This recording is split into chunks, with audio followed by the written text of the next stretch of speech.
இந்த நாளிலும் கூட யாத்திராகமத்தின் புத்தகம் 14ஆம் அதிகாரம் 14ஆம் வசனத்தை 1ஆம் தேதி குறித்து நாம் சிந்தித்தோம். கர்த்தர் உங்களுக்காக யுத்தம் பண்ணுவார், நீங்கள் சும்மா இருப்பீர்கள் என்று சொல்லி கர்த்தர் நமக்காக யுத்தம் பண்ணுகிறார் என்பதை குறித்து நாம் அந்த நாளிலே நாம் சிந்தித்தோம். அடிமை நிலத்துல பாவம் எதற்காக அவர்களை தொடர்ந்து வந்தார் அப்படிங்கிறது குறித்து 1ஆம் தேதி செய்தியில பார்த்தது. ஜஸ்ட் ரிமைண்ட் பண்ணி நான் தொடர்ந்து வருகிறேன். ஜனங்களை மீண்டுமாய் அடிமைப்படுத்த வேண்டும், வேலைக்கு ஆட்கொள்ள வேண்டும் என்பதற்காக அவர்களை துரத்தி வந்ததை குறித்து நாம் பார்த்தோம். அவர்களை அடிமைப்படுத்தும்படியாக economic slavery, social slavery, religious slavery, psychological and physical slavery, அதாவது அவர்களுக்கு பொருளாதார அடிமைப்பட்டிருந்தார்கள், சமூக சமய உளவியல் உடல் ரீதியான அடிமைப்பட்டு கிடந்த அவர்களை ஆண்டவர் விடுதலையாக்கி கொண்டு வந்தார். மீண்டுமாக அவர்களை அடிமைப்படுத்தும்படியாக தான் பார்வோன் துரத்தி வந்தார். கர்த்தர் அவர்கள் சார்பாக அணிந்து யுத்தத்தை நடத்தி அவருக்கு ஜெயத்தை கொடுத்தார். ஹல்லேலூயா. இந்த நாளில் கூட அந்த வசனத்தை வாசிக்கும் பொழுது கர்த்தர் உங்களுக்காக யுத்தம் பண்ணுவார். என்ன போட்டிருக்கிறது? கர்த்தர் உங்களுக்காகவே அவர் யுத்தம் பண்ணுவார். ஹல்லேலூயா. இப்ப நீங்க யோசிச்சு பாருங்க, வழியில 2 பேர் சண்டை போட்டு கொண்டிருக்கிறார்கள். நீங்க என்ன பண்ணுவீங்க? யாரோ ஒருவர் என்ன பண்ணுவீங்க? ஏன் படிச்சீங்க? ஆனா அங்கே உங்களுக்கு தெரிஞ்ச ஒரு நபர் இருக்கிறார், என்ன செய்வீங்க? ஏங்க அடிக்கிறீங்க? உங்கள் வீட்டுல ஒரு ஆள் இருக்கிறார், என்ன பண்ணுவீங்க? நிறுத்தியா, ஏன் அடிக்கிறேன்? அவன் என்ன செஞ்சா ஏது செஞ்சாங்கன்னா ரெண்டாவது முதல்ல என்ன பண்ணுவோம்? நிறுத்து, எதுக்கு அடிக்கிற? உனக்கு ஏன் அடிக்கிற? ரைட் கொடுத்தா அப்ப யாரோ ஒரு அடிப்படும் போது நம்ம பார்த்து என்ன பண்ணிடணும்? போயிடும். நமக்கு தெரிஞ்சவங்களா இருக்கும்போது கொஞ்சம் கவனத்தை செலுத்துவோம். நம்முடைய சம்பந்தப்பட்ட ஆளா இருக்கும்போது என்ன பண்ணிடணும்? என்ன பேசுவோம்? அப்போ அந்த உறவு, அந்த உரிமை ஆண்டவர் என்ன சொல்றாருன்னா, அந்த பூமியில வாழும் பொழுது நம்ம அவருக்கு சொந்த ஜனங்களாக தெரிந்திருந்தார். ஹல்லேலூயா. போற வரவங்க நம்ம வரிசை பார்க்கறதுக்கு ஒரு நாள் வர முடியுமா? ஹல்லேலூயா. போற வரவங்க நம்ம வரிசை பார்க்கறாங்க அப்படின்னு சொன்னா ஆண்டவர் நம்ம சார்பா இருந்து, ஏன்னா நம்ம ஆண்டவருக்கு சொந்த ஜனங்களாக இருக்கும். எத்தனை பேர் ஒதுக்குறீங்க? ஆண்டவர் சொந்த ஜனங்கள். ஹல்லேலூயா. இப்போ மோசே எழுதுங்க, எகிப்துல 2 அதாவது ஒரு எபிரேயனை ஒரு எகிப்தியன் என்ன பண்ணான்? தொந்தரவுப்படுத்தினான், அநீதி செய்தான். அப்போ மோசேக்கு என்னுடைய ரத்தம் ஆச்சு, என் சம்பந்தப்பட்டவன் ஆச்சு, நியாயத்திற்காக இருக்கிறார். ஆண்டவர் என்ன செய்ய விரும்புகிறார்? என்ன செய்ய சொல்றார்? ஆண்டவருடைய வார்த்தை எது நமக்கு உணர வைக்குது அப்படின்னா, நாம யாரோ கேட்பாட்டு கிடைக்கிறவங்களோ அனாதைகளோ இந்த பூமியில நம்ம அட்ரஸ் இல்லாதவங்க அல்ல. ஆண்டவர் சொன்னார், உன்னை கொடுக்கிறவன் என் கண்மனையை கொடுக்கிறான் அப்படிங்கிற அந்த ஒரு உறவுல கர்த்தர் வச்சிருக்கிறதுனாலதான் ஆண்டவர் சொல்றார், நான் உங்களுக்காக யுத்தம் பண்ணுவேன், நீங்கள் சும்மா இருங்கள். ஹல்லேலூயா. ஆண்டவர் எப்படின்னா யுத்தம் பண்றார் அப்படிங்கிற ஜஸ்ட் ஒரு வசனங்களை மட்டும் நான் உங்களுக்கு காமிச்சிட்டு போறேன். அதை சிந்திச்சாலே ரொம்ப நமக்கு ஆச்சரியமா இருக்கும். அது நமக்கு இன்னும் ஆண்டவரை சார்ந்து கொள்வதற்கு அது உதவி செய்கிறது. யாத்திராகமத்தின் புத்தகம் 14:25 பாத்தீங்கன்னா அவர்கள் சொல்றாங்க, எகிப்தியருக்கு விரோதமாக தேவன் யுத்தம் பண்ணினார் என்று அவங்க தான் சொல்றாங்க.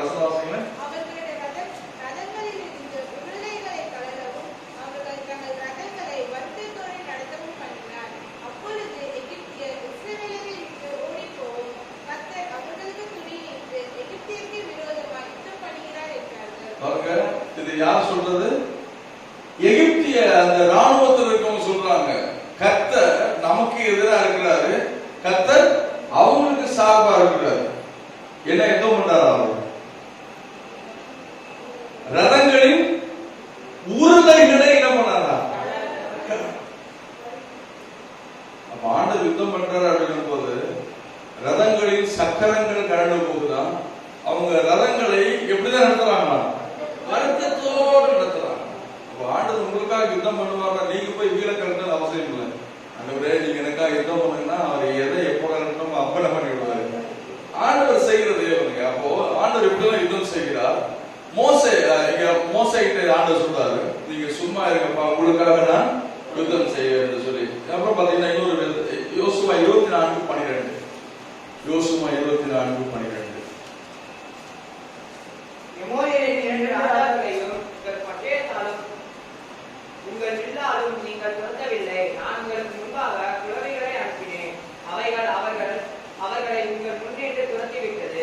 பாருங்க, ரெண்டு பெரிய ராஜாக்களை இவங்க ஜெயிக்கிறதுக்கு ஆண்டவர் எதை அனுப்பி விட்டாரா? சத்தமா சொல்லுங்களேன். ஹல்லேலூயா. இங்க வாசிக்கிறோம், உங்கள் பட்டயத்தாலும் உங்கள் வில்லாலும் நீங்கள் துரத்தவில்லை, நான் உங்களுக்கு முன்பாக குளவிகளை அனுப்பினேன், அவைகள் அவர்களை உங்கள் முன்னின்று துரத்தி விட்டது. ஆண்டவருடைய சேனையில எதுவும் இருக்குது? நீங்க வச்சிருக்கிறார், கொலை வச்சிருக்கிறார். அதனால ஆண்டவரே நீங்க யுத்தம் பண்ணுங்கன்னா நீங்க என்ன செய்ய முடியாதோ அதை உங்களுக்காக ஆண்டவர் செய்ய வல்லவராக இருக்கிறார். பெரிய ராஜாக்கள், இந்த எமோரி ராஜாக்களை குறித்து சொல்லும் போது அவர்கள் ராட்சத வம்சத்தை சேர்ந்த, மீதியா இருக்கிற அந்த ஓக் என்கிற ராஜா வந்து மீதியா இருக்கிற ராட்சத வம்சத்தை சேர்ந்தவர். அப்போ ராட்சதனையும் அவனை சார்ந்த ராணுவத்தையும் துரத்துவதற்கு ஆண்டவர் ராட்சதனை கூட்டு வரல, சொல்லுங்களேன், கொலவி அனுப்பினாரு.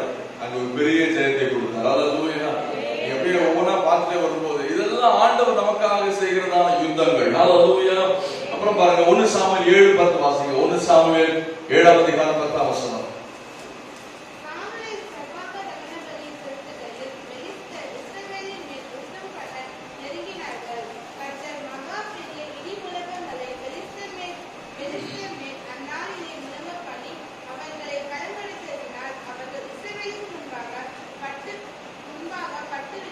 கவனிங்க, பெலிஸ்தர் ஒரு பெரிய ராணுவத்தோடும் பலத்தோடு வந்து நிற்கிறார்கள்.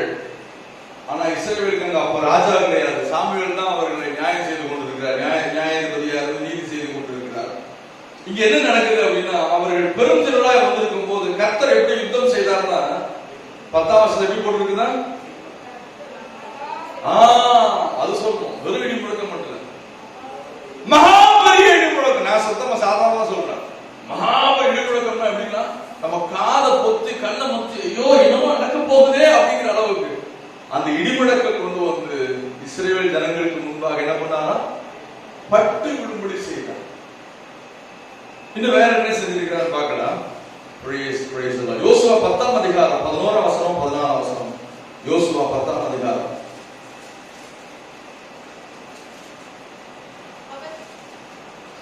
11ஆம் வசனம். வழியிலே இஸ்ரவேலுக்கு முன்பாக ஓடி போகையில் அசைக்கா மட்டும் ஓடுகிற அவர்கள் மேல் கர்த்தர் வானத்திலிருந்து பெரிய கற்களை விழ பண்ணினார். அவர்கள் சென்றார்கள். இஸ்ரவேல் புத்திரர் பட்டயத்தால் கொன்றவர்களை பார்க்கிலும் கல்மழையினால் சென்றவர்கள் அதிகமாக இருந்தார்கள். 14ஆம் வசனத்துக்கு கடைசி பகுதி வாசிக்கிறோம். கர்த்தர் இஸ்ரவேலோடு யுத்தம் பண்ணினார். கர்த்தர் இஸ்ரவேலுக்காக வானத்திலிருந்து மழை வந்தது. என்ன மழை வந்துச்சா? வானத்துல என்ன வந்துச்சா? வானத்திலிருந்து பெரிய கற்களை விழ பண்ணினார். பெரிய கற்களை விழ பண்ணினார். இங்க பட்டயத்தால் கொண்டவர்களை பார்க்கிறோம், கல்மழையினால் செத்தவர்கள் அதிகமா இருந்தாங்க. அந்த கர்த்தர் உங்களுக்காக யுத்தம் பண்ணுகிற விதங்களை குறித்து பார்க்கிறோம். எப்படி போட்டிருக்கிறாங்க? வானத்துல என்ன பண்ணிச்சாங்க? பெரிய கல்மழை. பட்டயத்தால் செத்தவங்களை விட கல்மழையினால் செத்தவங்க அதிகமா இருந்தாங்க. அப்புறம் பாத்தீங்கன்னா நியாயாதிபதிகள் 5:20, நியாயாதிபதிகள் 5:20. வானத்திலிருந்து யுத்தம் உண்டாயிற்று. வானத்திலிருந்து யுத்தம் உண்டாயிற்று. நட்சத்திரங்கள் தங்கள் அயனங்களிலிருந்து சிசராவோடே யுத்தம் பண்ணினார். நட்சத்திரங்கள் தங்கள் அயனங்களில் இருந்து தங்கள் பாதைகளில் இருந்து சிசராவோட என்ன பண்ணிச்சான்? யுத்தம். நட்சத்திரம் யுத்தம் பண்ணாங்க. அப்புறம் பாருங்க, நியாயாதிபதிகள் 7:22, நியாயாதிபதிகள் 7:22.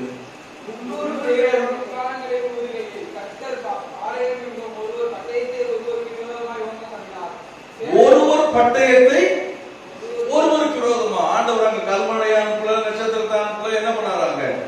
ஒருவர் பட்டயத்தை எதிர்த்து வந்து அவங்களையே ஒருத்தர் என்ன பண்ணிட்டாங்க? முடிஞ்சது. அப்புறம் பாத்தீங்கன்னா 1 சாமுவேல் 14ஆம் அதிகாரத்துல பூமி எதிர்ச்சியில் அங்க போட்டிருக்கு. 1 சாமுவேல் 14ஆம் அதிகாரம் 15ஆம் வசனத்தை வாசிக்கலாம்.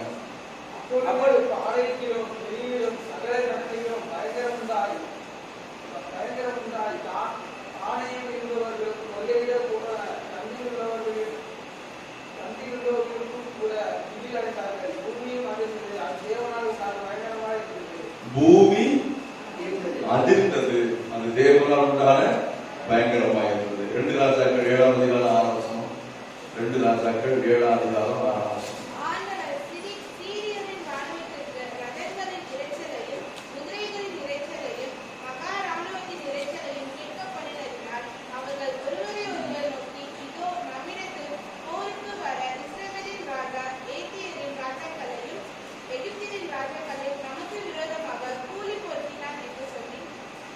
இங்க பாத்தீங்கன்னா சீரிய ராஜா அவர் பெரும் திரளாய் வந்து இஸ்ரவேலை முற்றுகையிட்டு இருக்கிறார். இஸ்ரவேல் ராஜ்யத்தை முற்றுகையிட்டு இருக்கிறார், சமாரியாவை முற்றுகையிட்டு இருக்கிறார். அப்ப நடந்தது என்ன பாருங்க, ஆண்டவர் ஆண்டவர் சீரியரின் ராணுவத்திற்கு ரதங்களின் இறைச்சலையும் அப்புறம் குதிரைகளின் இறைச்சலையும் மகா ராணுவத்தின் இறைச்சலையும் கேட்க பண்ணினதினால் அவர்கள் ஒருவரை ஒருவர் நோக்கி, இதோ நம்மிடத்தில் போருக்கு வர இஸ்ரவேலின் ராஜா ஏத்தியரின் ராஜாக்களையும் எகிப்தின் ராஜாக்களும் விரோதமாக கூலிப்படுத்தினான் என்று சொல்லி இருட்டோடே எழுந்திருந்து ஓடி போனார்கள். அப்போ ஒவ்வொருத்தரும் காதுகள் என்ன சத்தம் கேட்டிருக்குன்னா, என்ன இறைச்சல்? சும்மா கீங்கிற இறைச்சல் இல்ல, மகா ராணுவத்தின் இறைச்சல். இப்ப நம்ம தெருல ஒரு ராணுவம் போது எப்படி இருக்கும்? தொடர்ந்து மணல் புழுதி பறக்கிறது. இப்படி தொடர்ச்சியா இறைச்சலை கேட்டுட்டு அவங்க எப்படிப்பட்ட சத்தம் கேட்டிருந்தா அவங்களுடைய ஓட்டம் எப்படிப்பட்ட ஓட்டமா இருக்கும்? நீங்க தொடர்ந்து பாத்தீங்கன்னா அந்த 7ஆம் அதிகாரத்துல 14ஆம் 15ஆம் வசனம் வாசிங்களேன். அவர்கள் யோர்தான் மட்டும் அவர்களை பின்தொடர்ந்து போனார்கள். சீரியர் தீவிரித்து ஓடுகையில் அவர்கள் எரிந்து போட்ட வஸ்திரங்களாலும் தட்டுமுட்டுகளாலும் வழியெல்லாம் நிறைந்திருந்தது. அனுப்பப்பட்டவர்கள் திரும்பி வந்து ராஜாவுக்கு அதை அறிவித்தார்கள். பாருங்க, அவங்க ஓடி போகையில் அவர்கள் எரிந்து போட்ட வஸ்திரங்களாலும் தட்டுமுட்டுகளாலும் வழியெல்லாம். அப்ப அவ்வளவு சீரிய ராணுவமும் அந்த இறைச்சலை கேட்க கேட்க ஜீவன் தப்ப ஓடினா போதுன்னு ஓடி போறாங்க. இது யார் செய்தது? கர்த்தர் செய்தார். ஹல்லேலூயா. அப்போ வேதம் முழுக்க ஆண்டவர் இப்படி எல்லாம் ஒரு யுத்தத்தை நடத்தினார் அப்படிங்கிறத பார்க்கும்பொழுது இது எதை காண்பிக்கிறதுன்னா, நான் ஆண்டவருடைய சொந்தமான ஜனம், அவர் எனக்காக யுத்தங்களை செய்கிற தேவன். ஹல்லேலூயா. அப்புறம் பாத்தீங்கன்னா 2 சாமுவேல் 18ஆம் அதிகாரம் 8ஆம் வசனம் வாசிங்க. 2 சாமுவேல் 18:8. அந்த வார்த்தை சவுலுக்கு விசனமாய் இருந்தது. அவன் மிகுந்த எரிச்சல் அடைந்து தாவீதுக்கு 10,000 எனக்கு 2 சாமுவேல் 18. யுத்தம் அந்த தேசம் எங்கும் பறந்தது. அன்றைய தினம் பட்டயம் பட்சித்த ஜனங்களை பார்க்கிலும் காடு பட்சித்த ஜனம் அதிகம். பாருங்க, இது அப்சலோமுக்கும் அவருடைய மகன், அதாவது தாவீதுக்கும் அவருடைய மகன் அப்சலோமுக்கும் விரோதம் நடந்த யுத்தம். அது என்ன போட்டிருக்குன்னா, பட்டயம் பட்சித்த ஜனங்களை பார்க்கிலும் காடு பட்சித்த ஜனம் அதிகமா இருக்கு. இப்ப ஆண்டவர் வந்து அந்த ராணுவத்தில் யாரையும் சேர்த்திருக்கிறாரு? தாவீதையும் சேர்த்திருக்கிறார். காட்டுல இருக்கிறது அந்த மரங்கள் அங்கே அவர்களுக்காக யுத்தம் செய்து குறித்து நான் பார்க்கிறோம். 1 ராஜாக்கள் 21 ராஜாக்கள் 20ஆம் அதிகாரம்.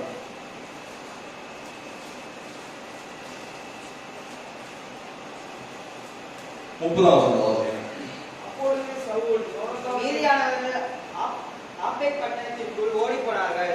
அங்கே மீதியா இருந்த 27,000 பேரின் மேல் அலங்கம் இடிந்து விழுந்தது. அலங்கம் இடிந்து விழுந்து 27,000 பேர் அங்க செத்து போகிறாங்க. 2 நாளாகமத்தின் புத்தகம் 32ஆம் அதிகாரம் 21ஆம் வசனம். 2 நாளாகமம் 32 21.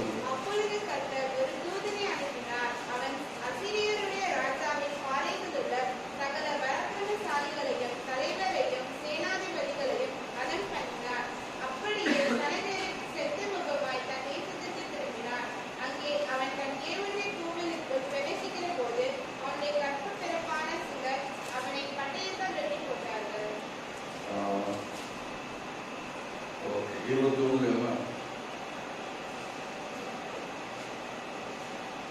அப்பொழுது கர்த்தர் ஒரு தூதனை அனுப்பினார். அவன் அசீரியருடைய ராஜாவின் பாளையத்தில் உள்ள சகல பராக்கிரமசாலிகளையும் தலைவரையும் சேனாதிபதிகளையும் அதம் பண்ணினார். இங்க ஒரே ஒரு தூதன் அனுப்பினார். நம்ம ராஜாக்களையும் ஏசாயால் வாசிக்கும் என்ன எத்தனை பேர் செத்து போனாங்க? 1,85,000 பேர் மரித்து போனாங்க. அப்போ ஆண்டவர் வந்து நமக்காக யுத்தம் பண்ணுகிறது. ஹல்லேலூயா. இன்னும் வேதபுரிய வாசினா 2 ராஜாக்கள் 6ஆம் அதிகாரம். 2 ராஜாக்கள் 6ஆம் அதிகாரம் 16-17 வசனம் வாசிங்க. அதற்கு அவன் பயப்படாதே, அவர்களோடு இருக்கிறவரை பார்க்கிலும் நம்மோடு இருக்கிறவர்கள் அதிகம் என்றான். அப்பொழுது எலிசா விண்ணப்பம் பண்ணி, கர்த்தாவே, இவன் பார்க்கும்படி இவன் கண்களை திறந்தருளும் என்றான். உடனே கர்த்தர் அந்த வேலைக்காரன் கண்களை திறந்தார். இதோ எலிசாவை சுற்றிலும் அக்கினிமயமான குதிரைகளாலும் ரதங்களாலும் அந்த மலைகள் நிறைந்திருக்கிறதை அவன் கண்டான். இங்க பாக்குறோம், இங்க எலிசாவுடைய கண்ணுக்கு எதெல்லாம் தெரியுது? எலிசாவுடைய கண்ணுக்கு தெரியுது, ஆனா வேலைக்காரன் கண்ணுக்கு தெரியல. எலிசா ஜெபம்னதுக்கு அப்புறம் எதெல்லாம் பாக்குறாங்க? சொல்லுங்க, எதெல்லாம் பாக்குறாங்க? 17ஆம் வசனத்துல, இதோ எலிசாவை சுற்றிலும் அக்கினிமயமான குதிரைகளாலும் ரதங்களாலும் அந்த மலை நிறைந்திருக்கிறதை அவன் கண்டான். ஹல்லேலூயா. சேனைகளின் தேவன் நம்மோடு இருக்கின்றார். அவர் நல்லவர், அவர் வல்லவர், அதிசயமானவர். சேனைகளின் தேவன் நம்மோடு இருக்கின்றார். அவர் நல்லவர், அவர் வல்லவர், அதிசயமானவர். எல்லாரும் நீங்க செய்யலாமா? சேனைகளின் தேவன் நம்மோடு, என்னோடு என்ன சொல்றோம்? சேனைகளின் தேவன் என்னோடு இருக்கின்றார். அவர் நல்லவர், அவர் வல்லவர், அதிசயமானவர், அவர் அதிசயமானவர். எரிகோ போன்ற சோதனைகள் எதிர்த்து வந்தாலும், எரிகோ போன்ற சோதனைகள் எதிர்த்து வந்தாலும் தகர்த்திடுவார், நொறுக்கிடுவார், ஜெயத்தை தந்திடுவார். தகர்த்திடுவார், நொறுக்கிடுவார், ஜெயத்தை தந்திடுவார். சேனைகளின் தேவன் நம்மோடு இருக்கின்றார். அவர் நல்லவர், வல்லவர், அதிசயமானவர், அதிசயமானவர். விசுவாசிக்கிறவங்கள கரங்களை உயர்த்தி ஹல்லேலூயா. இப்படி வேதம் முழுக்க புதிய பாட்டிலே நம்ம பார்க்கிறோம். ராஜாக்கள் எழுந்து நின்று அவருடைய ஊழியக்காரருக்கு விரோதமாய் பேசும் பொழுது ஆண்டவர் யாரெல்லாம் அனுப்பினாரு? தூதனை தான் அனுப்பினார். ஹல்லேலூயா. அதனால நீங்களும் நானும் கேட்பானற்று கிடக்கிறவர்கள் அல்ல. சும்மா போற போக்குல உரசிட்டு போறான்னு சொல்லி உரசி பார்க்கிறபடி இல்லை. நீங்க நல்லா புரிஞ்சுக்கணுங்க, உங்கள் சார்பிலே தேவன் இருக்கிறார். ஹல்லேலூயா. நம்ம வந்து ஒருவேளை நம்ம தனியா இருக்கிறது போல தெரியலாம், ஒரு சிறு கூட்டமா இருக்கிற மாதிரி தெரியலாம், விரல் இல்லாதவர்களை போல தெரியலாம். ஆனா அது உண்மை அல்ல. நீங்கள் தேவனுடைய பலம் உள்ளவர்களாக, தேவ சேனையை தேவன் உங்களுக்காக தந்திருக்கிறார். ஹல்லேலூயா. இப்ப நம்ம பார்த்தோமே, இது எல்லாமே ஏதோ எங்கேயோ நடந்தது அப்படின்னு கிடையாது. இதெல்லாம் கர்த்தர் நமக்கு திருஷ்டாந்தங்களாக ப்ரூஃபா வச்சிருக்கிறார். இந்த திருஷ்டாந்தங்கள் எதற்காக அப்படின்னு சொன்னா, இன்னைக்கும் தேவன் இவ்விதமாகவே நம்மை ஜெயமாய் நடத்த வல்லவராக இருக்கிறார். ஹல்லேலூயா. அப்போ இதை நம்ம பார்க்கும்போது ஆண்டவர் எப்படிலாம் யுத்தங்களை செய்தார் அப்படின்னு பார்க்கிறோம். இது எதுக்காக அப்படின்னா, இந்த தேவன் என்றென்றைக்கும் உள்ள சதா காலங்களிலும் நம்முடைய தேவன் நம்மை ஜெயமாய் நடத்துகிறார். ஆண்டவர் சொன்னார் யாத்திராகமம் 14:14 கர்த்தர் உங்களுக்காக யுத்தம் பண்ணுவார். கர்த்தர் உங்களுக்காக யுத்தம் பண்ணுவார். நீங்கள் சும்மா இருங்கள் அப்படின்னு போடுறீங்க. இந்த காலத்துல நம்ம 2 விஷயத்தை பார்க்கிறோம். அப்படின்னா, ஆண்டவர் என்ன மாதிரிலாம் யுத்தம் செய்தார் அப்படிங்கிறத பார்த்தோம். அவர் நமக்காக ஏன் யுத்தம் செய்யணும் அப்படிங்கிறத பார்க்க போறோம். ஏன் நமக்காக ஒரு யுத்தம் செய்யணும் அப்படின்னா, நாம் அவருடைய சொந்த ஜனமாக இருக்கிறோம். இந்த சொந்த ஜனமாகிய நம்மை ஒவ்வொரு நாளும் வெற்றியாய் நடத்த அவர் விருப்பம் கொள்கிறார். ஒருவேளை பகுதி இதை குறித்து நாம் சிந்திக்கலாம். யாத்திராகமத்தின் புஸ்தகம் 17ஆம் அதிகாரம் 15வது வசனத்தை வாசிக்கலாம். யாத்திராகமம் 17ஆம் பலிபீடத்தை கட்டி அதற்கு யெகோவா நிசி என்று பெயரிட்டு, அமலேக்கின் கை கர்த்தருடைய சிங்காசனத்துக்கு விரோதமாய் இருந்தபடியால் தலைமுறை தலைமுறை தோறும் இங்க பாருங்க, மோசே என்ன செய்யறாருன்னா ஒரு பலிபீடத்தை கட்டி அதற்கு யெகோவா நிசி என்று பெயரிட்டு. யெகோவா நிசி அப்படின்னா என்ன அர்த்தம்? நம்ம நல்லா தெரியும், பாட்டெல்லாம் பாடுறோம். சொல்லுங்க. என் தேவன் வெற்றி, எனக்காக ஆண்டவர் கொடியை ஏற்றுகிறார், எனக்காக எனக்கு ஆண்டவர் கொடியை ஏற்றுகிறார், வெற்றி கொடியை ஏற்றுகிறார். அப்ப கொடியேற்றுதல் அப்படிங்கிறது என்னன்னா ஒரு வெற்றியை அது காண்பிக்கிறது. யெகோவா நிசி என்று மோசே இங்க ஒரு பலிபீடத்தை கட்டியதற்கு பெயர் வைக்கிறார். 16ஆம் வசனத்தை பாத்தீங்கன்னா, அமலேக்கின் கை கர்த்தருடைய சிங்காசனத்துக்கு விரோதமாக இருந்தபடியால் தலைமுறை தலைமுறை தோறும் அவனுக்கு விரோதமாக கர்த்தர் யுத்தம் நடக்கும் என்றார். இந்த இடத்துல அமலேக்கியர் இஸ்ரவேலர் எகிப்தை விட்டு வெளியே வரும் பொழுது முதலாவது இந்த அமலேக்கியர் தான் அவங்களை அப்போஸ் பண்றாங்க, எதிர்த்து வராங்க. அப்ப இந்த இடத்துல ஒரு யோசிச்சு பாருங்க, இவங்க வந்து பிழைப்புக்காக அல்லது இவர்கள் வாழ்க்கையை ஓட்டுவதற்காக ஓடிக்கொண்டிருக்கிறார்கள்.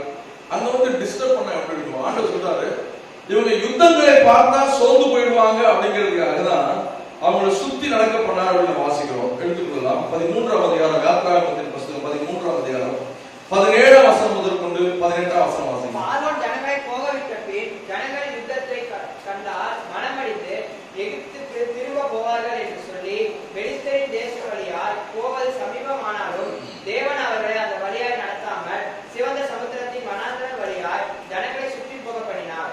இஸ்ரவேல் புத்திரர் எகிப்து தேசத்திலிருந்து அணியணியாய் புறப்பட்டு போனார்கள். பாருங்க, இவங்க யுத்தங்களை, ஜனங்கள் யுத்தத்தை கண்டால் மனம் அடிந்து எகிப்துக்கு திரும்புவார்கள் என்று சொல்லி சமீபமா இருந்தாலும், பெலிஸ்த தேச வழியாய் போவது சமீபமா இருந்தாலும் ஆண்டவர் அந்த வழியா அவர்கள் நடத்தாம சிவந்த சமுத்திரத்தின் வழியாய் அவர்களை சுற்றி போக பண்ணினார்.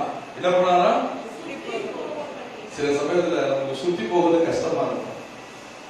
ஷார்ட்கட்ல தான் நம்ம போகணும். சில சமயங்கள்ல நீங்க ஷார்ட்கட்ல தெரியாத இடங்கள்ல இது ஷார்ட்கட் நினைச்சு உள்ள நுழைஞ்சோம்னா எங்கேயாச்சும் முட்டு சொல்றது போட்டீங்க, நீங்க போக முடியாது. வழி தெரியாதுன்னு நம்ம ரயில்வே காலில் ஷார்ட்கட் நுழைஞ்சாங்க எங்க வர முடியாது, கல்கட்டா கோட்டைக்குள்ள வர முடியாது. ஏன்னா எங்க போனாலும் சுத்தி சுத்தி ஒரு காடு பயமா இடம் தெரிஞ்சவங்களுக்கே தெரியும் ஷார்ட்கட் எதுன்னு சொல்லி. இங்க அவர்களை ஷார்ட் ஆண்டவர் கொண்டு போகல, கொண்டு போகணும்னா கொண்டு போயிருந்திருக்கலாம். ஆனா அங்க போனா என்ன ஆயிருக்குமா? யுத்தங்களை கண்டு. இப்ப எதுக்கு சொல்ல வரோம் அப்படின்னா, ஜனங்கள் யுத்தங்களை பார்க்க கூடாது என்று ஆண்டவர் நினைத்தார். ஆனா எதிரியாகிய அமலேக் என்ன செய்யறாங்கன்னா அவர்களை டிஸ்டர்ப் பண்ணும்படியாக முதல்ல வரதை பார்க்கிறோம். 17ஆம் அதிகாரம் 9ஆம் வசனத்தை வாசிக்கலாம். 17:9.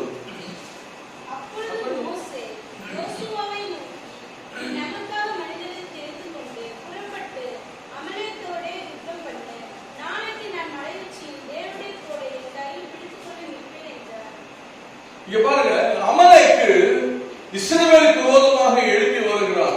இந்த அமலேக்கு குறித்து, அமலேக்கு எப்படின்னா இந்த ஜனங்களோடு கூட நித்தமும் போராடி கொண்டிருக்கிறார். அதான் இங்க 16ஆம் வசனத்தை வாசிக்கிறோம். அமலேக்கின் கை கர்த்தருடைய சிங்காசனத்துக்கு விரோதமாய் இருந்தபடியால் தலைமுறை தலைமுறை தோறும் அவனுக்கு விரோதமாய் கர்த்தர் யுத்தம் நடக்கும். இப்ப இந்த அமலேக்கை நாம எப்படி பார்க்கணும் அப்படின்னா, நம்ம ரட்சிக்கப்பட்டாலும் இந்த அமலேக்கினுடைய ஆவி விசுவாசிகளோடு தலைமுறை தலைமுறைக்கு என்ன பண்ணிட்டு இருக்கிறது? போராடுகிற ஆவியா இருக்கு. என்ன போராடுற ஆவினா, அது டிஸ்டர்ப் பண்ற ஸ்பிரிட், எதிர்த்து நிக்கிற ஆவி, நம்ம விசுவாசத்தை விட்டு வழி உலக செய்கிற ஆவி. போராட்டமே இல்லாத ஒரு வாழ்க்கை அப்படின்னா நமக்கு சந்தோஷமாக தான் இருக்கும். வாழ்க்கையில போராட்டம் வரும் பொழுது இப்படி சொல்லலாம், வாழ்க்கையில போராட்டம் பரவாயில்ல, வாழ்க்கையே போராட்டமா, நித்தம் ஒரு பிரச்சனை, நித்தம் ஒரு போராட்டங்கள், நித்தம் ஒரு சந்திக்க வேண்டியது இருக்குது அப்படின்னும் போது அந்த கிறிஸ்துவ வாழ்க்கையே அவர்களுக்கு தோண்டு போகும். என்னன்னா ஏன்னா ஜெபம் பண்ணணும், ஏன்னா பைபிள் வாசிக்கணும், ஏன்னா சபைக்கு போகணும், ஏன்னா உபவாசிக்கணும், ஏன்னா ஜெபம் பண்ணணும், ஏன்னா ஐக்கியம் தேவை அப்படிங்கிறதான ஒரு மன சலிப்புக்குள்ளே கொண்டு போக செய்கிற வேலையை தான் இந்த அமலேக்கு செய்வான். பாருங்க, ஒரு சில வசனங்களை அதை புரிந்து கொள்வதற்காக நான் வாசிக்கலாம். என்னாகமத்தின் புத்தகம் 24ஆம் அதிகாரம் 20ஆம் வசனம். என்னாகமத்தின் புத்தகம் 24:20. நேரம் அவன் அமலேக்கை பார்த்து தன் ஆத்தியத்தை எடுத்து அமலேக்கை முந்தி எழுப்பினவன், ஆனாலும் அவன் முடிவிலே முற்றிலும் நாசமாவான் என்றான். பார்த்து தன் வாக்கியத்தை எடுத்துரைத்து அமலேக்கு முந்தி எழுப்பினவன் அப்படின்னு போட்டிருக்கு. என்ன பண்ணானா? முந்தி எழுப்பினான்.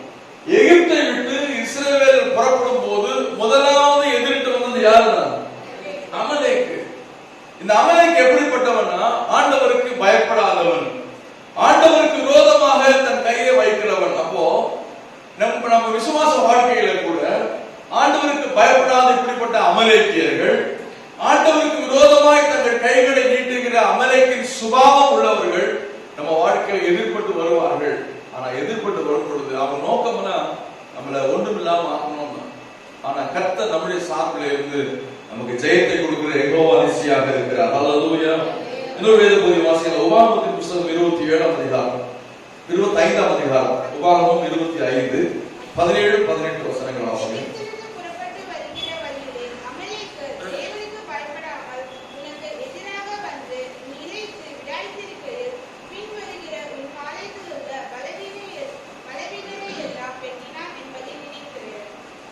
இந்த அமலேக்கு குறித்து இங்கே நாம் வாசிக்கிறோம். எகிப்திலிருந்து புறப்பட்டு வருகிற வழியிலே அமலேக்கு தேவனுக்கு பயப்படாமல் உனக்கு எதிராக வந்து, நம்ம போகிற பாதையிலே நமக்கு எதிராக வருகிறவன் தான் அமலேக்கின் ஆவி. நீங்க பரிசுத்தமா வாழணும்னு நினைப்பீங்க, ஆனா என்ன பண்ணுவான்? அதுக்கு எதிராக வந்து நிற்பான். நீங்க ஆண்டவருக்கு பிரியமா வாழணும் அந்த பாதையில போவீங்க, ஆனா அமலேக்கு வந்து குறுக்கா நிற்பான். ஏன் ஆண்டவருக்கு பிரியமா வாழணும்? போராடுகிறவனா ஜபத்துல நீங்க முன்னேறி செல்லணும் அப்படி நீங்க முன்னேறி போகும்போது ஒரு அமலேக்க வந்து நிற்பான். ஆமா, இவ்வளவு நாள் ஜபத்தை பண்ணி என்னத்தை சாதிச்சுட்ட, ஜபம் தெரியும் உனக்கு, ஜபத்தினால என்ன வந்துச்சு? ஒரு அமலேக்க எழுந்த நிற்பான். குடும்பத்துக்காக நீங்க நிற்கும் போது குடும்பம் நிற்கிறிய, உங்க குடும்பம் என்ன செஞ்சுச்சு வந்து நிற்பாங்க அமலேக்கு. தேவனுடைய பிள்ளைகளை இப்படி எதிராக வருகிறதான எல்லா அமலேக்கின் ஆவிகளை மேற்கொள்ள செய்கிறவர் நம்மோடு கூட இருந்து நம்மை ஜெயமாய் நடத்துகிறார். ஹல்லேலூயா. இவன் எதிராக வருகிற the spirit of oppose, எதிர்த்து வருகிறவன், எல்லா விஷயத்தையுமே எதிர்த்து இருக்கிறவன். நாம ஒரு நினைக்கலாம் எதிர்க்கிறான் அப்படிங்கிறதுக்காக நம்ம பின்னாடி போக கூடாதுங்க. வசனம் சொல்லுகிறது, நீதிமான் எப்படி இருப்பா? ஒன்றுத்துக்கும் பின்னடையாத சிங்கத்தை போன்ற இருதயம் உள்ளவர்கள், ஆண்டவர் ரத்தத்தால் கழுவப்பட்டவர்கள், பின்னிட்டு போகிறவர்கள் அல்ல, ஆண்டவருக்காக அவர்கள் முன்னெடுத்து செல்கிறவர்கள், முன்னேறி செல்கிறவர்களாக கர்த்தர் மாற்றுகிறார். அப்புறம் பாத்தீங்கன்னா 18ஆம் வசனத்தை வாசிப்போம். நீ இளைத்து விடாய்த்திருக்கையில் பின்வருகிற உன் பாளையத்தில் உள்ள பலவீனரை எல்லாம் வெட்டினான் என்பதை நினைத்து. இந்த அமலேக்கு என்ன பண்ணானா?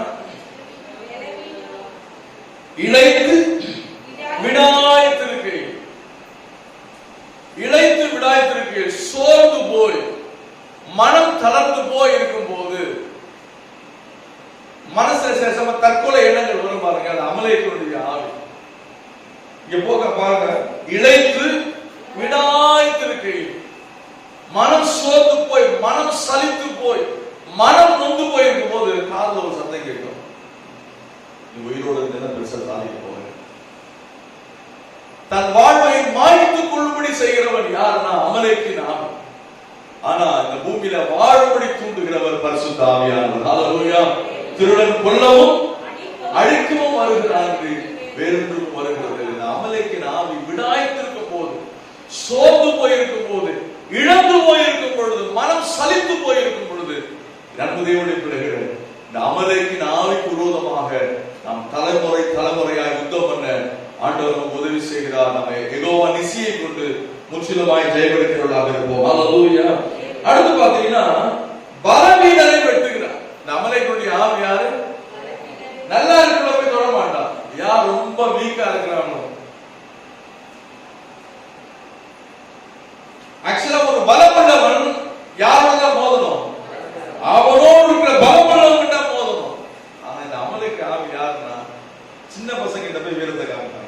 பெரிய ஆள் இருப்பான், ஒரு 25 வயது உள்ளவன், அவனை போல 25 வயதும் 80 கிலோ எடையும் உள்ளவனை போய் வரியா மோதி பார்க்கணும்னு சொன்னா அவனுடைய பலத்தை பார்க்கலாம். 8ஆம் கிளாஸ் படிக்கிற பையனை போய், என்னடா அண்ணன் 10ஆம் பையன் இல்லையா? இது வந்து அமலேக்குடைய ஆவி என்னன்னா, யார் பலவீனமா இருக்கிறாங்களோ அவங்ககிட்ட என்ன பண்ணுவான்? பாலாடுவான்.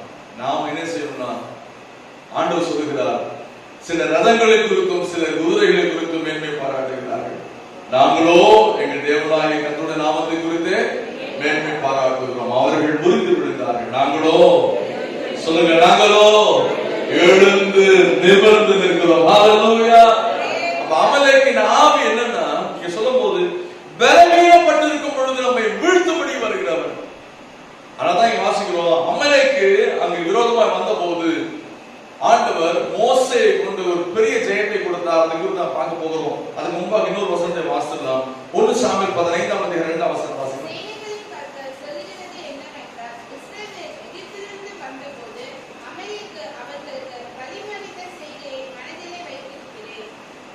இங்க வாசிக்கிறோம், அமலேக்கு இஸ்ரவேல் ஜனங்களுக்கு என்ன பண்ணானா, வழி மறித்த செய்கை அப்படிங்கிறார். அமலேக்கு எப்படிப்பட்டவன்?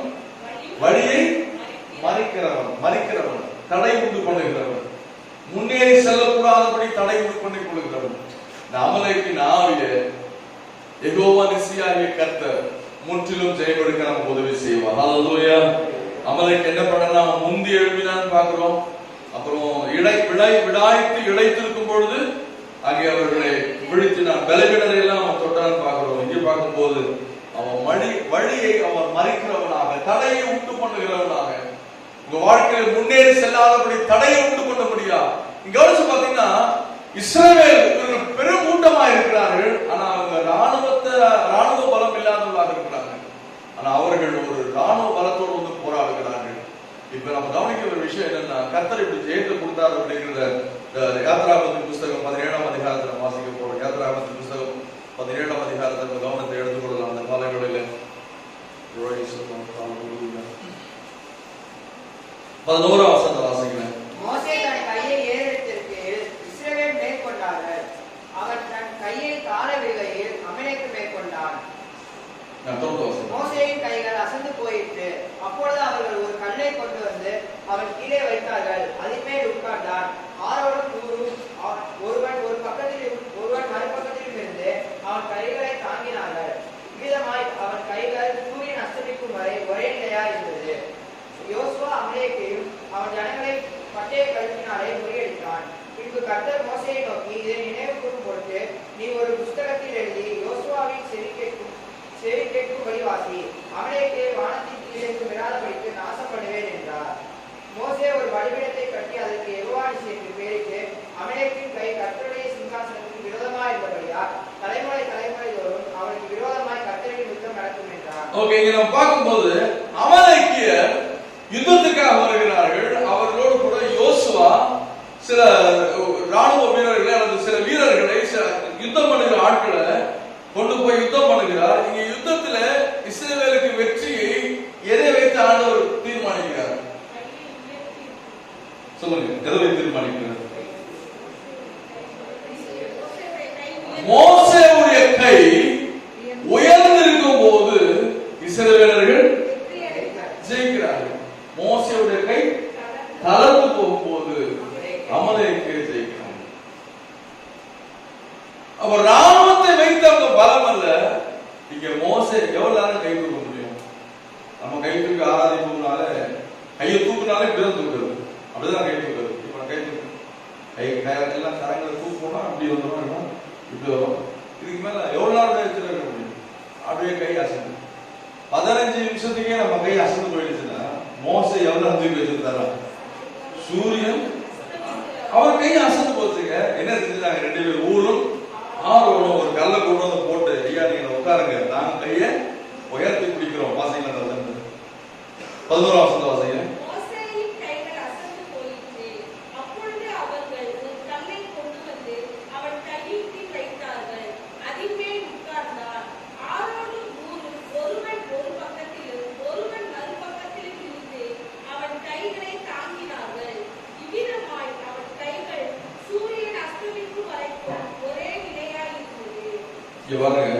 மோசேயின் கைகள் அசந்து போயிற்று. அப்பொழுது அவர்கள் ஒரு கல்லை கொண்டு வந்து அவன் கீழ் வைத்தார்கள். அதன் மேல் உட்கார்ந்தான். ஆரோனும் ஊரும் ஒருவன் ஒரு பக்கத்திலும் ஒருவன் மறுபக்கத்திலும் இருந்து அவன் கைகளை தாங்கினார்கள். இவ்விதமாய் அவன் கைகள் சூரியன் அஸ்தமிக்கும் வரைக்கும் ஒரே நிலையாய் இருந்தது. ஹல்லேலூயா. இந்த 12ஆம் வசனத்துல தான் நம்ம விசுவாசத்தை தூண்டும்படியான விஷயத்தை ஆண்டவர் வைத்திருக்கிறார். நாம் இங்கு கவனிக்க வேண்டும். மோசே அவர் ஒரு பாடல், அவர் மனுஷன், சாதாரண மனுஷன் தானே. எவ்வளவு நேரம் கையை உயர்த்திட்டே இருக்க முடியும்? எவ்வளவு நேரம் உயர்த்தலாம்? சொல்லுங்க, அப்ராக்சிமேட்டா சொல்லுங்க. எவ்வளவு நேரம் உயர்த்திக்கலாம்? 5 நிமிஷம். 5 இல்ல, ஒரு யுத்தத்துக்காக சொல்ற கையை உயர்த்துப்பா அப்படிங்கிறாரு. உயர்த்தியே வைக்கணும்னா 2 கைகளும் உயர்த்துறோம்னா எவ்வளவு நேரம் உயர்த்தலாம்? பிராக்டிகலா சொல்லுங்க. 1/4 மணி நேரம் அவ்வளவுதான். அதுக்கப்புறம் வந்து பாத்தீங்கன்னா ஷோல்டர் வலிக்க ஆரம்பிக்கும். இப்போ ஆனாலும் ஒரு பூஜை போட்டு நிக்கிறாரு. ஏன்னா கை இறங்கிச்சுன்னா அங்க இஸ்ரவேல் டம்டும் விடுறான். ஐயோ விழுந்துடக்கூடாது, இஸ்ரவேல் விழுந்துடக்கூடாது, இஸ்ரவேல் ஜெயிக்கணுமே போது எவ்வளவு நேரம் முடியும்? முடியல. ஆனா ஆண்டவர் என்ன சொல்லிட்டாருன்னா, உன் கையை நீ உயர்த்தி வச்சிருக்கிற வரைக்கும் இஸ்ரவேலர்கள் ஜெயப்படுப்பார்கள். ஹல்லேலூயா. இந்த கையை உயர்த்துறது வேற எதுவும் இல்லைங்க, ஆண்டவருக்கு முன்பாக நம்மை சமர்ப்பணம் செய்வது. ஹல்லேலூயா, ஹல்லேலூயா. எப்படின்னா, ஒரு குழந்தை வருது, நான் நின்றுட்டு இருக்கேன். ஒரு குழந்தை வந்து தூக்கு அப்படிங்கிறதுக்கு என்ன செய்ய காமிக்கும்? ஒரே நம்ம இந்த 2 கைகளை உயர்த்துது.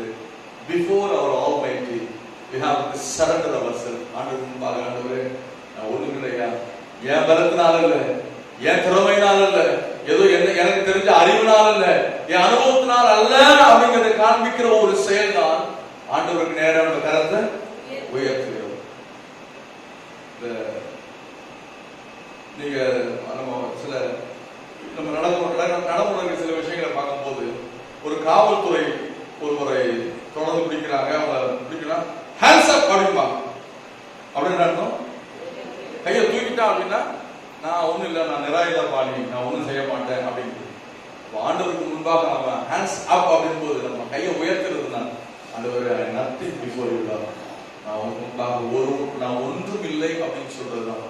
யாரெல்லாம் ஆண்டவருக்கு முன்பாக, ஆண்டவரே நான் ஒன்றும் இல்லை, ஆண்டவரே என் ஞானம் ஒன்றும் இல்லை, என் படிப்பு ஒன்றும் இல்லை, என் ஃபேமிலியில ஒன்றும் இல்லை, நான் ஒன்றும் இல்லை என்று யார் சொல்கிறார்களோ அவர்கள் அமலேக்கை ஜெயிப்பார்கள். ஹல்லேலூயா. அமலேக்கு எவ்வளவு பலத்தோடு அவன் முந்தி எழும்பலாம், பலவீனரை தாக்கும்படி எழும்பலாம், நம்மை வழி மறிக்கிறவனாக அவன் எழும்பலாம். ஆனால் கர்த்தருக்கு நேரம் நம்ம கையை உயர்த்தி வைத்திருக்கும் பொழுது, ஆண்டவரே நான் உமக்கு முன்பாக ஒன்றுமில்லை, ஆண்டவரே நீர்தான் என்னிலே எல்லாமாக இருக்கிறீர் என்று நம்ம கையை உயர்த்துகிறதுடைய அடையாளம் அதுதான். அதை மனசுல வச்சுக்கணும்.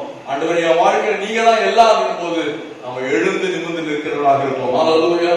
அமலேக்கு பட்டு விழுந்தார்கள், தோற்கடிக்கப்பட்டார்கள். காரணம் என்ன அப்படின்னா, அங்கே மோசே தேவனுக்கு நேராக தன் கைகளை உயர்த்துவதை பார்க்க. இன்னொரு சந்தோட வாசிக்கிறேன், புலம்பலை புத்தகம் 4ஆம் அதிகாரம் நினைக்கிறேன்.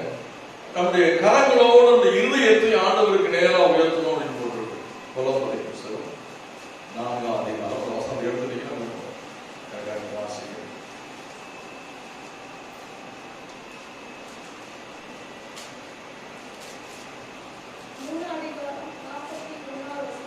3:41 கூட நம்முடைய இதயத்தையும் பரலோகத்தில் இருக்கிற தேவனுடைய செய்தி ஏறெடுக்க கடவுள். பாருங்க 3:41 வாசிக்கிறோம். 3:41. தேங்க்யூ. நாம் நம்முடைய கைகளோடு கூட நம்முடைய இருதயத்தையும் பரலோகத்தில் இருக்கிற தேவனிடத்திற்கு ஏறெடுக்க கடவோம். எல்லாரும் எடுத்துட்டீங்க நம்புறேன். வசனத்தை தயவு குறித்துக் கொள்ளுங்கள். வசனங்களை குறித்து நீங்க வீட்டுல ஒரு முறை நீங்க வாசிங்க. அப்பதான் நீங்க கேட்கிற வசனங்கள் உங்களுக்கு பயனுள்ளதா இருக்கும். அப்படி இல்லைன்னா ஏதோ கேட்டோம் போனோங்கிறது போல போயிடும். இங்க போட்டிருக்கு, நாம் நம்முடைய கைகளோடு கூட நம்முடைய இருதயத்தையும் பரலோகத்தில் இருக்கிற தேவனிடத்திற்கு ஏறெடுக்க கடவோம். அப்ப கைகளை உயர்த்தும் போது நம்ம எதை ஏறெடுக்கிறோமா? இருதயத்தை ஏறெடுக்கிறோம். ஹல்லேலூயா. நாம எல்லாம் நம்ம இதயத்தை தூக்கணும்னு சொல்ல முடியுமா? இதயத்தை தூக்க முடியாது. அப்ப எதை தூக்கலாம்? கைகளை உயர்த்தும் போது. அப்படின்னா நம்ம இருதயத்தை ஆண்டவருக்கு நேரம் உயர்த்துவதற்கு அதனுடைய அடையாளமா என்ன அர்த்தம்னா, அந்த கரங்களை உயர்த்த. அதனாலதான் ஆராதனை செய்யும் போது, ஜபம் பண்ணும் போதும் பரலோகத்துக்கு நேரம் கையை உயர்த்த நினைச்சுக்கிறோம். இதெல்லாம் வந்து வேலையை கையை உயர்த்துக்கிறாங்க, கையை தட்டுக்கிறாங்க, கையை நீட்டுக்கிறாங்க, கையை மடக்குங்கிறாங்க. இது ஜபத்தில் நடக்கிற எக்ஸசைஸ் மாதிரி. அது ஜபத்தில் நடக்கிற எக்ஸசைஸ் இல்ல, தேவன் ஜபத்தை வைத்திருக்கிறதா. இதெல்லாம் ஒரு சீக்ரெட்ஸ். ஹல்லேலூயா. இதை யாரெல்லாம் புரிந்து கொள்கிறார்களோ அவர் அமலேக்கை முற்றிலுமாக ஜெயமெடுப்பார்கள். அல்லேலூயா. அப்போ கையை உயர்த்த அப்படின்னா நாம் நம்முடைய கைகளோடு கூட நம்முடைய இதயத்தையும் பரலோகத்தில் இருக்கிற தேவனிடத்திற்கு ஏறெடுக்க கடவோ.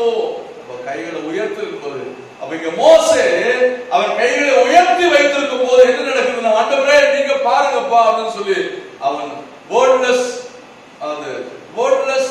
வேர்ட், வார்த்தை இல்லாத ஒரு வார்த்தை, எழுத்தில்லாத ஒரு வார்த்தையாக கரங்களை உயர்த்தி வைக்கும் போது அந்த இருதயத்தை தேவனுக்கு நேராக உயர்த்தி வைத்திருந்தான். எங்கே தேவனுக்கு நேராக இருதயங்கள் உயர்த்தப்படுகிறதோ அங்கே தேவன் அவனுக்காக யுத்தத்தை ஜெயமாய் முடிக்கப்படுகிற தேவன். அல்லேலூயா.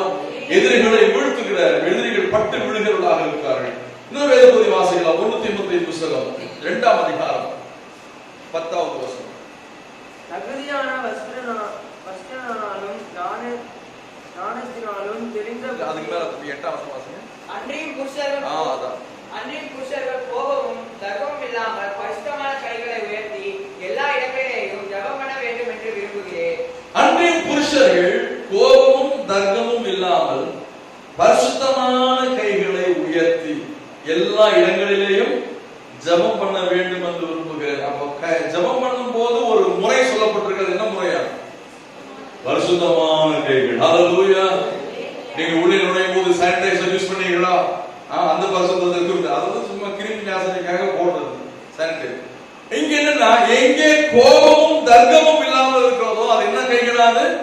பரிசுத்தமான கைகள். மோசே கோபமும் தர்க்கமும் இல்லாமல் தேவனுக்கு நேராக கையை உயர்த்தி வைத்த போது எனது பிள்ளைகள் அமலேக்கியர் அங்கே தோற்கடிக்கப்பட்டார்கள்.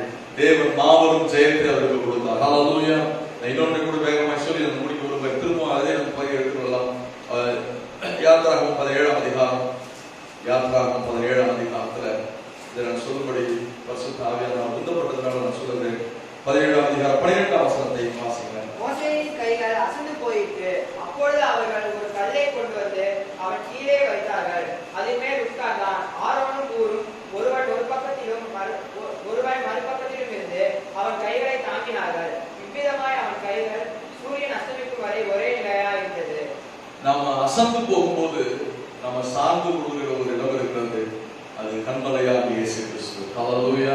இங்க பார்க்கும்போது இங்க ஒரு ஆவிக்குரிய அர்த்தத்தை நான் சொல்ல விரும்புகிறேன்.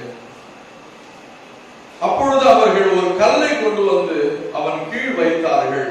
அதன் மேல் உட்கார்ந்தார். இங்கே கீழ் வைத்தார்கள். The stone was supported Moses. மோசேக்கு ஆதாரமாக அங்க ஒரு கல் இருந்தது போல நமக்கு ஆதாரமாக இயேசுவாகிய கற்பாறை இருக்கிறார். அல்லேலூயா. நாம் இயேசுவாகிய கற்பாறை மேலே நம்ம அமர்ந்து கொள்ளும் பொழுது, நாம் இயேசுவாகிய கற்பாறையை நம்ம சார்ந்து கொள்ளும் பொழுது அமலேக்கை ஜெயிக்கும்படியான பலத்தை தேவன் நமக்கு தருகிறார். அல்லேலூயா. கைகள் அசந்து போன போது ஊரும் ஆரோன் என்கிற 2 நபர்கள் மோசேயோட கைகள் என்ன பண்ணாங்க?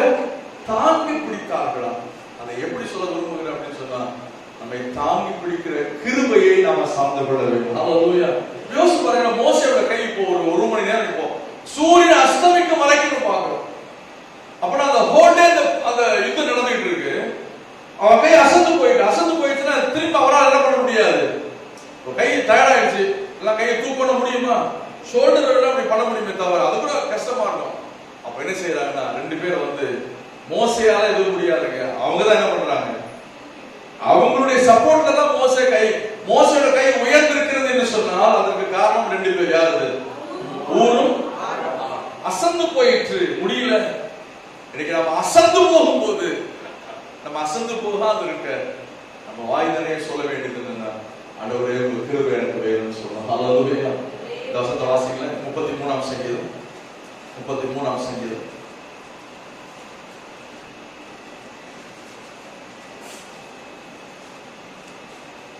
16, 17, 18. எந்த ராஜாவும் தன் சேனையின் மீது யார்